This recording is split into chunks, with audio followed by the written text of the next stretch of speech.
Hello जी, नमस्कार, सलाम, Sat Shri Akal. Wish you all a very very warm welcome to my channel. मैं आपका अपना डॉक्टर सचिन कपूर आपके लिए एक सेशन लेकर के आ रहा हूँ जूम के ऊपर। फ्री सेशन, लाइव सेशन होगा जी आप सब लोगों के साथ। आप सभी टीचर्स सादर आमंत्रित हैं और विषय रहेगा कॉन्ट्रासेप्टिव मेथड्स। तारीख रहेगी जी 16 मार्च। अटेंड कैसे करना है, आप इसी वीडियो के डिस्क्रिप्शन में देखिएगा, एक गूगल फॉर्म का लिंक दिया होगा। आपको सिंपली वो फॉर्म फिल कर देना है and my backend team will contact you and आप वो सेशन मेरे साथ लाइव अटेंड कर सकते हैं। इस सेशन में मैं क्या क्या चीज़ें आप लोगों के साथ डिस्कस करने वाला हूं, अभी इस शॉर्ट वीडियो के माध्यम से मैं जल्द से आपको वो चीज़ें बस बताने वाला हूं कि क्या क्या बातें हम डिस्कस करेंगे और कौन-कौन सी चीज़ें हैं जहाँ पे अक्सर पढ़ाते समय अध्यापक जो है वो गलतियाँ कर जाते हैं। देखिए, गलतियाँ करने के कई रीज़न्स हो सकते हैं कि या तो स्वयं उस विषय को किसी भी कारणवश हमने ठीक से नहीं पढ़ा है, या जहाँ से पढ़ा है, जिस भी रिसोर्स को हमने रेफ़र करा है, उसको गलत कर लिया। तो पिछले कुछ दिनों में मेरे सामने कई वीडियोज़ ऐसे आए यूट्यूब पे जो एजुकेटर्स पढ़ा रहे हैं, वो इस टॉपिक में बहुत बड़ी-बड़ी गलतियाँ कर रहे हैं। सो मुझे लगा मेरी तरफ से एक ये प्रयास है आप सब लोगों के लिए कि यदि आप ये सेशन मेरे साथ अटेंड करें तो आपको भी बहुत कुछ सीखने को मिलेगा एंड स्वाभाविक सी बात है, लर्निंग इज़ ऑलवेज़ म्यूचुअल। तो हो सकता है मुझे भी आप लोगों से बहुत सारी चीज़ें जो है सीखने को मिले। तो चाहे आप एक एक्सपीरियंस टीचर हैं, चाहे आप मेडिकल बैकग्राउंड से हैं या चाहे आप कोर मेडिकल बैकग्राउंड से नहीं भी हैं, तब भी आप सादर आमंत्रित हैं। चाहे आप एक एस्पायरिंग टीचर हैं, एक एस्पायरिंग एजुकेटर हैं, जो ये विषय क्लास 12th के स्टूडेंट्स को या ड्रॉपर बैचेस को या नीट की तैयारी जो बच्चे कर रहे हैं उनको पढ़ाना चाहते हैं, तो मैं चाहूँगा कि आप ये सेशन ज़रूर अटेंड कीजिएगा।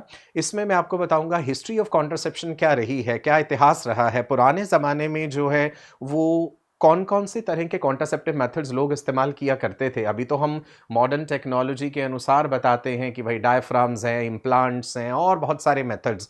लेकिन आज से सैकड़ों साल पहले भी तो लोग कॉन्ट्रासेप्टिव मेथड्स कोई ना कोई इस्तेमाल करते रहे होंगे।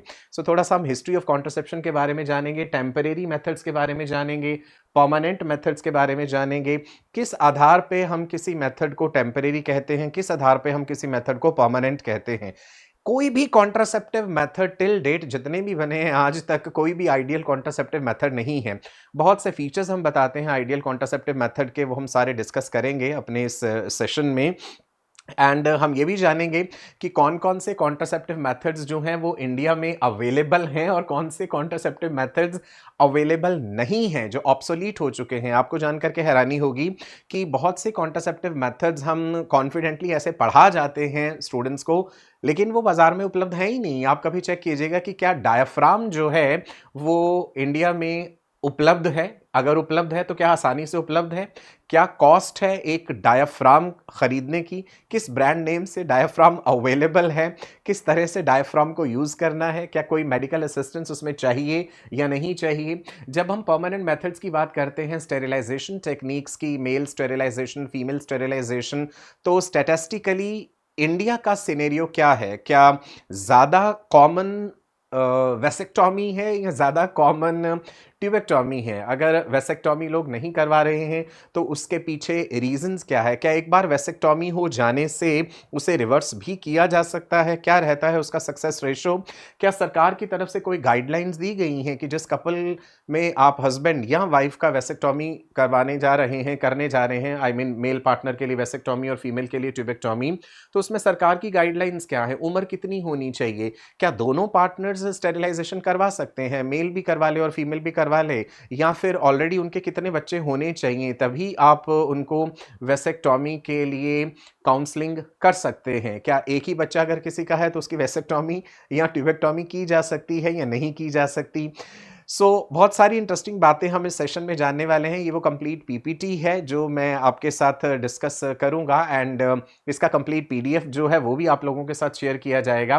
वेसेक्टॉमी से रिलेटेड और भी बहुत सारी इंटरेस्टिंग बातें हैं कि क्या वेसेक्टॉमी इमीडिएटली इफेक्टिव होती है? जैसे ही किसी पेशेंट का आपने वेसेक्टॉमी करा तो क्या इमीडिएट स्टेरिलिटी आ जाएगी, या फिर उसमें हमें कुछ इंस्ट्रक्शंस देने पड़ेंगे पेशेंट को कि कितने समय तक अभी भी उसके इजैकुलेटेड सीमेन में जो है स्पर्म वो रिलीज इंक्रीज होते रहेंगे। जब हम वास डिफरेंस को काटते हैं तो क्या एक particular piece of vas deferens निकालना जरूरी है? Is it sent to the laboratory for histological examination और नॉट?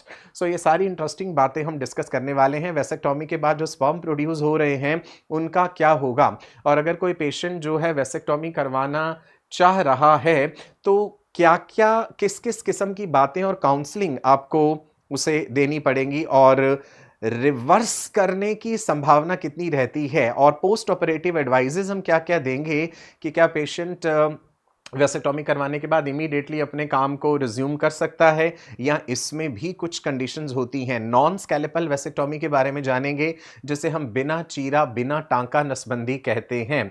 ज़्यादा सिंप्लीफाइड प्रोसीजर कौन सा है, वेसेक्टॉमी है या ट्यूबेक्टॉमी है? किन हालातों में हम ट्यूबेक्टॉमी सजेस्ट करते हैं और किन हालातों में हम वेसेक्टॉमी सजेस्ट करते हैं? क्या क्या तरीके होते हैं ट्यूबेक्टॉमी करने के, एंड ट्यूबेक्टॉमी के बाद क्या मेंस्ट्रुअल साइकिल कंटिन्यूड रहता है या उस पर कोई प्रभाव पड़ता है? और ट्यूबेक्टॉमी को भी अगर रिवर्स करना हो तो उसका सक्सेस रेशो कैसा रहता है? उसके बाद हम जिक्र करेंगे जी जो टेम्परेरी मेथड्स हम पढ़ाते हैं, जिसमें कि नेचुरल मेथड्स हो गए, बैरियर मेथड्स हैं, then methods which are based on hormones, intrauterine devices, implants. क्या आपने कभी सोचा है कि जो भी इम्प्लांट का जिक्र एनसीईआरटी में किया गया है, चाहे वो सबडर्मल इम्प्लांट्स कह लीजिए आप, जिसमें हम नॉरप्लांट की बात करते हैं, इम्प्लानॉन की बात करते हैं, क्या वो वाकई ही इंडिया में अवेलेबल हैं? अगर अवेलेबल हैं तो क्या कॉस्ट फैक्टर रहता है? बिकॉज कई बार बहुत सारे सवाल ऐसे होते हैं जो बच्चे हमसे पूछ जाते हैं, तो ऐसे केसेस में फिर या तो हमें यही कहना पड़ता है कि नहीं, this is not in your syllabus, it is not required, NEET में नहीं पूछा जाएगा, राइट? तो मेरा ख्याल ऐसा नहीं करना चाहिए, हमें बच्चे की जिज्ञासा को ख़त्म नहीं करना चाहिए। यदि हमने स्वयं उस चीज़ का बेहतरीन ज्ञान हासिल करा है ऑथेंटिक रिसोर्सेज से, सो आई एम श्योर हम उस टॉपिक को एक बहुत ही बेहतरीन तरीके से बच्चे को समझा पाएंगे। जिस इमारत की नींव जितनी मजबूत होती है, आप जानते हैं कि वो इमारत जो है उतनी ही स्ट्रांग होती है। पीरियोडिक एब्स्टिनेंस के बारे में हम बताते हैं 28 डे साइकिल को लेकर के। सभी फीमेल्स में 28 डे साइकिल नहीं होता। अगर किसी का 40 दिन का साइकिल है तो उसके लिए फर्टाइल पीरियड क्या होगा, उसके सेफ और अनसेफ डे कौन से होंगे? क्या पूरे मेंस्ट्रुअल साइकिल में हम ये कह सकते हैं that there is one particular day when the chances of pregnancy are 0%, right? Coitus interruptus method के बारे में भी जानेंगे और इसका फेलियर रेट क्या रहता है। थ्रू आउट वर्ल्ड कौन सा ऐसा मेथड है जो सबसे ज्यादा पॉपुलर है, कौन सा मेथड है जो सबसे ज्यादा वाइडली एक्सेप्टेड अर्बन इंडिया में है, रूरल इंडिया में है? लैक्टेशनल एमेनोरिया मेथड के बारे में भी जानेंगे कि इसका फेलियर रेट कैसा रहता है, और बेसिक मैकेनिज्म ऑफ एक्शन क्या रहता है लैक्टेशनल एमेनोरिया मेथड का। मेल कॉन्डम्स, फीमेल कॉन्डम्स के बारे में डिटेल में हम डिस्कस करेंगे। फीमेल कॉन्डम्स क्या इंडिया में अवेलेबल हैं? अगर अवेलेबल हैं तो किन किन ब्रांड नेम्स के साथ हैं, किस तरह से उसे यूज़ करना है? क्या फीमेल कॉन्डम भी हमें सेक्सुअली ट्रांसमिटेड इन्फेक्शन से बचाता है?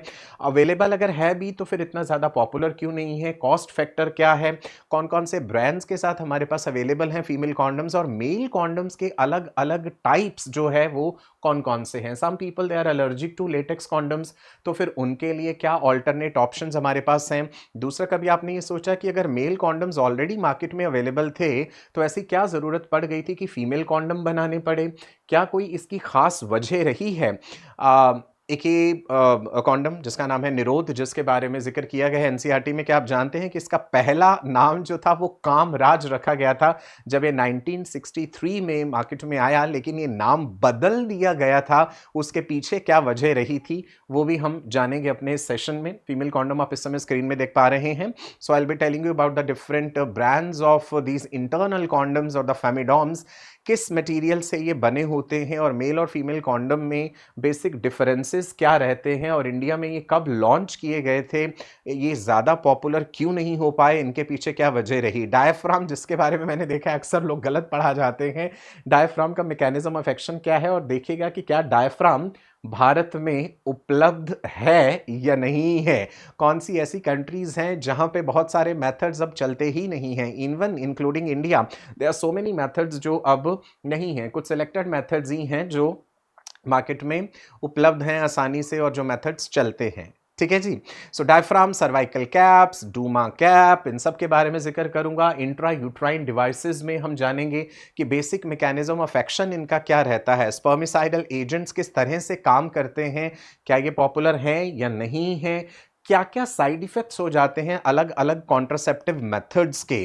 क्या-क्या वजह रह जाती हैं कि कोई कपल कोई पर्टिकुलर तरह का मेथड इस्तेमाल करना चाहता है, कुछ समय इस्तेमाल करने के बाद फिर वो उस मेथड को इस्तेमाल नहीं करना चाहते। तो काउंसलिंग करते समय हमें पेशेंट को क्या-क्या बातें बतानी पड़ती हैं और क्या पीरियोडिकली हमें दोबारा से पेशेंट को बुलाना पड़ता है इस असेसमेंट के लिए कि जो मेथड वो इस्तेमाल कर रहे थे वो वाक़ई उससे खुश हैं या उनको कोई कॉम्प्लिकेशंस तो नहीं हो रही हैं। आईयूडीज़ में बहुत सारी डिटेल में बातें डिस्कस करेंगे कि अलग-अलग आईयूडीज़ जो होती हैं, चाहे वो नॉन मेडिकेटेड डिवाइसेज़ हैं जिन्हें हम बायोलॉजिकली इनर्ट डिवाइसेज़ कहते हैं, उन्हें नॉन मेडिकेटेड कहते क्यों हैं, बायोलॉजिकली इनर्ट क्यों कहते हैं? Will discuss those reasons also. Copper releasing devices जो हैं, कॉपर टी है, कॉपर 7 है, मल्टीलोड 375 है। मल्टीलोड 375 में ये 375 क्यों लगा है? क्या केवल ये 375 ही होती हैं? इसके अलावा और ऑप्शंस भी हैं। क्या कोई मल्टीलोड 365 होता है, 380 होता है, 320 होता है? तो इन चीज़ों का मतलब क्या है? हार्मोन रिलीजिंग में प्रोजेस्टेरोन है, एलएनजी-20 है, किस तरह से ये काम करती हैं? सो will be discussing all those. कौन से पेशेंट को किस तरह का कॉन्ट्रासेप्टिव मेथड हम सजेस्ट करेंगे? लिपीज़ लूप जो है, क्या ये भारत में इस समय चलता है या भारत से खत्म हो गया है? अगर हम बात करते हैं सबडर्मल इम्प्लांट्स की, अगर आप बात करें, 2 तरह के हैं, एक हम इम्प्लानॉन की बात करते हैं, एक नॉरप्लांट की बात करते हैं। सो क्या नॉरप्लांट अभी भी इंडिया में इस्तेमाल किया जाता है? अगर नहीं तो इसे क्यों बंद कर दिया गया और कब बंद कर दिया गया था? ये जो शेप है कॉपर टी की, ये इसी तरह की क्यों है? और मल्टी लोड की जब हम बात करते हैं तो उसकी इस शेप का एडवांटेज क्या रह जाता है? कॉपर टी जो है, the main frame of the copper T, it has barium sulphate also. क्यों बेरियम सल्फेट डाला जाता है? रेडियो ओपेक बनाने की ज़रूरत क्या है? किस तरह से कॉपर टी इंसर्ट किया जाता है? पार्चुरेशन के क्या इमीडिएटली बाद हम कॉपर टी इंसर्ट कर सकते हैं? We'll be discussing all these things in detail. So I'm sure this session is going to be very very interesting and very very helpful for you. बहुत सारी authentic resources को consult करके, even I have consulted many doctors also, gynecologists also, जिनसे कि ये पूरी जानकारी लेकर के I have tried my best कि मैं इस सेशन को आपके लिए इंटरेस्टिंग बना पाऊँ। ओरल कॉन्ट्रासेप्टिव पिल्स की अगर हम बात करें तो इनका इतिहास भी जानेंगे, पिल्स की कॉम्पोजिशन क्या है, प्रोजेस्टेरॉन, प्रोजेस्टोजन, जेस्टाजन, इनमें डिफरेंस क्या है, सिंथेटिक फॉर्म्स क्या हैं प्रोजेस्टेरॉन की, कौन कौन सी फॉर्म्स हम यूज़ करते हैं पिल्स में, पिल्स कितने तरह की होती हैं, कंबाइंड ओरल पिल्स हैं, then we have pills which is we call it as POP, that is progesterone only pills. So mini pill भी जिसे हम कहते हैं, स्टेरॉयडल पिल्स हैं, मैकेनिज्म ऑफ एक्शन क्या है, कौन कौन से केसेस में हम स्टेरॉयडल पिल्स जो है वो सजेस्ट नहीं करते हैं, क्या लैक्टेटिंग फीमेल्स को हम स्टेरॉयडल पिल सजेस्ट कर सकते हैं, सहेली पिल जिसका हम जिक्र करते हैं, non steroidal oral contraceptive pill which was developed by CDRI Lucknow, central drug research institute Lucknow. तो सहेली पिल की केमिकल कॉम्पोजिशन जो है सेंट क्रोमैन, वो एक्चुअल में क्या है? मैंने देखा है बहुत से लोग गलत पढ़ा रहे हैं कि वो फैटी एसिड से बना होता है, वो स्टेरॉयड नहीं है। सो we'll see that what actual is the composition of that सहेली पिल, और इंडिया में अभी किस ब्रांड नेम से वो अवेलेबल है, छाया, राइट, और इसके अलावा और भी हैं, उनके बारे में जानेंगे। मैकेनिज्म ऑफ एक्शन क्या रहता है? सभी ओरल कॉन्ट्रासेप्टिव पिल्स का मैकेनिज्म ऑफ एक्शन जो है वो सिमिलर नहीं होता, स्टेरॉयडल और नॉन स्टेरॉयडल में अंतर आ जाता है। इसके अलावा जो पिल्स होती हैं उनके कुछ और भी यूजेस होते हैं, नॉन कॉन्ट्रासेप्टिव यूजेस जिसे हम कह देते हैं। वो कब कब करने हैं, that also will know. Vaginal ring के बारे में जानेंगे। आपने देखा कि ज़्यादातर कॉन्ट्रासेप्टिव मेथड्स जो है वो फीमेल्स के लिए हैं। ऐसा क्यों है? ज़्यादातर मेथड्स फीमेल्स के लिए क्यों हैं? उसके पीछे भी रीजन है। Why we always target female for when the scientists they're working for a particular type of contraceptive method, males के लिए इतनी ज़्यादा ऑप्शंस क्यों अवेलेबल नहीं है, और मार्केट में अभी लेटेस्ट क्या क्या नए कॉन्ट्रासेप्टिव्स के ऊपर काम चल रहा है, उनके बारे में भी हम जानेंगे। So I am sure this session is going to be very helpful for you. और जो इम्प्लांट्स हम लगाते हैं जनरली लेफ्ट अपर आर्म में ही क्यों लगाते हैं, और ये बायोडिग्रेडेबल हैं या नहीं हैं, और इनको जब हम निकालते हैं तो क्या-क्या कॉम्प्लिकेशंस हो सकती हैं? कौन-सी कंट्रीज़ ऐसी हैं जहाँ पे ये इम्प्लांट्स नहीं चलते हैं? इनका नुकसान क्या-क्या हो जाता है? That also I will be discussing. Then will be talking about certain skin patches also, emergency contraceptives या इंटरसेप्टिव्स जो है वो क्या होते हैं? One is contraceptive, another is interceptive. So will be talking about that also. Side effects का भी ज़िक्र करेंगे कॉन्ट्रासेप्टिव मेथड्स का, किस पर्टिकुलर पेशेंट में कौन-सा आप सजेस्ट करेंगे, कौन-सा नहीं। मेल के लिए जो एक गॉसिपॉल पिल बनाई गई थी चाइना में, वो क्यों फ्लॉप हो गई?